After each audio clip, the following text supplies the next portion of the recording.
O Supremo Tribunal Federal vai decidir se a lei capixaba que permite que pais de alunos vetem o ensino de gênero em escolas é ou não constitucional. Isso porque 3 organizações defensoras dos direitos das pessoas LGBT, QIAPN+, ingressaram com uma ação no Supremo Tribunal Federal contra uma lei no Espírito Santo que autoriza os pais ou responsáveis a proibir os filhos de participarem de aulas de identidade de gênero, orientação sexual. E essa foi uma ação direta de inconstitucionalidade, não é isso, Ivan? Muito boa tarde para você. É isso, Larissa. Boa tarde para você, parabéns. Boa tarde para a Isa, boa tarde pro Alê.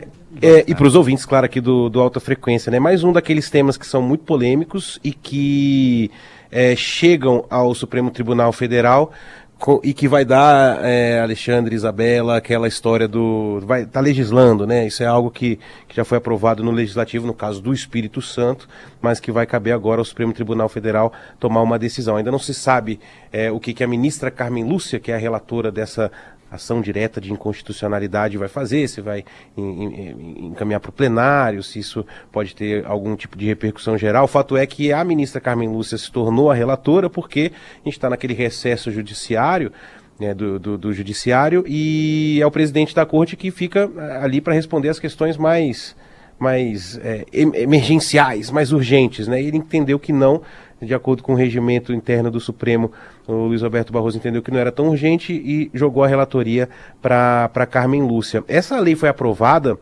Larissa, e tem até uma semelhança com algo que aconteceu recentemente, né, que é a história do Lula não vetar nem sancionar algo que, sei lá, a gente vai lavar as mãos, né, que é o aumento dos deputados lá que foi aprovado no Congresso Nacional. A mesma coisa aconteceu lá no Espírito Santo, né? A Assembleia Legislativa aprovou primeiro essa lei, que é justamente isso, literalmente, o que você falou, veda a participação de filhos em atividades pedagógicas de gênero, autoriza os pais a vedarem a participação dos filhos em atividades pedagógicas de gênero nas escolas do Estado. E o governador do Espírito Santo, Renato Casagrande, não vetou nem sancionou, né? Deixou vencer o prazo, ela voltou para a Assembleia Legislativa, que promulgou essa lei. E aí são várias as associações, né, que se uniram para questionar a constitucionalidade dessa lei, com base em algumas questões. Primeiro, né, elas alegam que, a Constituição diz que compete à União legislar sobre assuntos referentes a diretrizes da educação nacional, bases e diretrizes da educação nacional, e não ao Estado.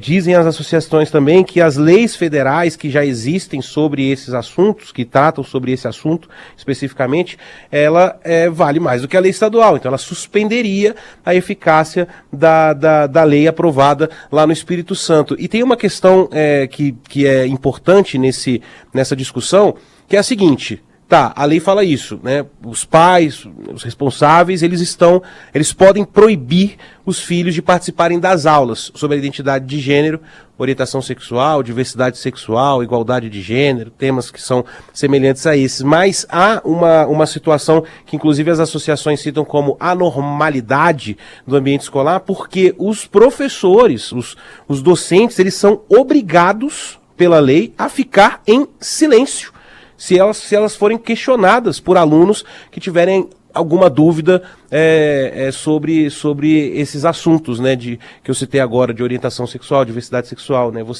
É uma lei que está calando os professores do Espírito Santo em determinados momentos. E aí, claro, as associações também alegam isso, que a lei aprovada vai contra a liberdade, né? A liberdade desses professores aí também. Então vai ser algo que deve ser, claro, agora analisado pela ministra Carmen Lúcia na volta do recesso, mas que vai gerar alguma polêmica. A gente só não sabe, pessoal, se isso vai direto para o plenário, se vai gerar algum tipo de repercussão geral para que outros tribunais também no país sigam, né, as diretrizes do Supremo Tribunal Federal, mas que vai dar polêmica, vai. Ô Ivan, fica uma dúvida. Essas aulas serão ministradas mesmo assim, mesmo se os pais ali proibirem os seus filhos de irem à aula. É isso? A aula continua sendo ministrada, certo? A aula continua sendo ministrada. Mas se o pai não permitir que esse aluno tenha acesso a esse conteúdo, os professores ficam calados. E você gera esse problema que você está falando aí, né, de alguma forma segregar os estudantes. Quer dizer, não é uma proibição do conteúdo, né? A lei não proíbe que esse conteúdo seja ministrado dentro de sala de aula, mas permite que os pais digam que os alunos vão ou não participar daquela aula, daquela orientação, daquela atividade, né? Às vezes não é necessariamente algo que está no currículo escolar, mas basicamente é isso, né? O pai tem o direito de não deixar que o aluno frequente determinada aula ou tenha acesso a determinado conteúdo se for falar sobre esses assuntos. E isso gera uma situação, uma consequência que é o professor se calar diante de uma dúvida de um estudante dentro de sala de aula, né? Isso é algo que também é questionado aí pelas associações. Fica difícil até a gente ver como é que vai ficar, né? Porque se for uma aula normal, uma aula que está sendo ministrada ali, que vai valer ponto, vai valer alguma nota, né? Como é que fica esse aluno que não vai para essa aula, não vai participar, né? Desse assunto, como é que fica essa relação da nota também? Isso é bastante difícil, é um assunto... Frequência, né? Exatamente, a frequência em aula também, isso vai contar ou não vai contar? É bastante difícil mesmo. E esse tema que Não, e outra coisa, né? Pode falar. Não, o aluno vai ter uma pulseirinha, né? Esse daqui pode falar sobre esse assunto, esse aqui não pode. É bem esquisito mesmo, né? Você não tem visto esse tema aparecer muito no noticiário, que a gente fica se concentrando na questão do ex-presidente Jair Bolsonaro, as discussões que o Supremo Tribunal Federal tem se envolvido recentemente, mas isso é uma questão aí que a gente está tratando, que é bem a origem do que é o Supremo, né? Que é a corte que trata do controle de constitucionalidade, do que é constitucional no Brasil e o que não é, e essa decisão, que é micro, acaba tendo impacto em outras câmaras de vereadores, em outras cidades pelo país todo, porque quando o Supremo decide sobre um tema como esse, os assuntos correlatos acabam tendo influência, certo, Ivan? Não, exatamente. Mas é curioso você falar isso, Ale, porque exatamente isso. Nesse caso, o Supremo vai, dentro da sua competência, né, falar se aquela lei é ou não constitucional. Aliás, o que não falta em assembleias legislativas Brasil afora, não estou fazendo juízo dessa especificamente, são leis que são aprovadas e que são inconstitucionais, mas que, como versa sobre esse assunto especificamente, né, é muito capaz de que, mais uma vez, vejamos acusações de que o Supremo está legislando, né, então está liberando esse tipo de conteúdo para os alunos e tal. É algo que pode acontecer, mas é isso, é a competência, né, do Supremo Tribunal Federal pegar ali a lei que foi aprovada no Espírito Santo e se ela porque, repito, o ponto é que você precisa ter essa justificativa. E aí as justificativas apresentadas são essas, né? Quem define base curricular, diretriz da educação nacional é a União, né? Não é o Estado do Espírito Santo, né? Isso afeta a liberdade, é um direito constitucional também, a liberdade do professor, está lá na Constituição.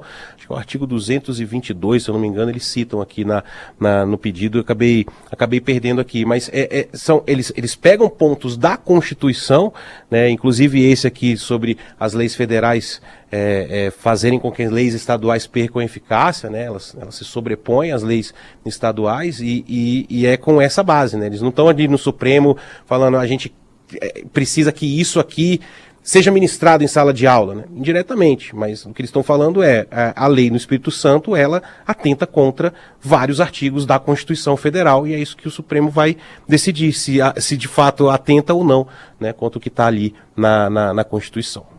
Ivan, obrigada, viu, pela participação. A gente volta a se falar, olha só, semana que vem, segunda-feira, você está de volta. Ivan Brandão aqui com a gente.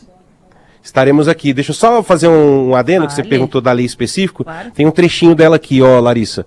As instituições de ensino do Espírito Santo serão responsáveis por garantir o cumprimento da vontade dos pais, respeitando a decisão de vedar a participação dos filhos ou de dependentes em atividades pedagógicas de gênero. Então, de fato, pelo texto, né, passa o ônus a coordenação ali da escola, enfim, daquele colégio ali, a saber exatamente quais são os alunos que podem ou não ter acesso a determinado conteúdo, né? Que não deixa de ser uma espécie de segregação ali dentro da comunidade escolar, né? De fato. Ivan, obrigada, viu? Obrigada pela participação. A gente volta então segunda-feira a conversar aqui. Um beijo pra você, ótimo trabalho aí.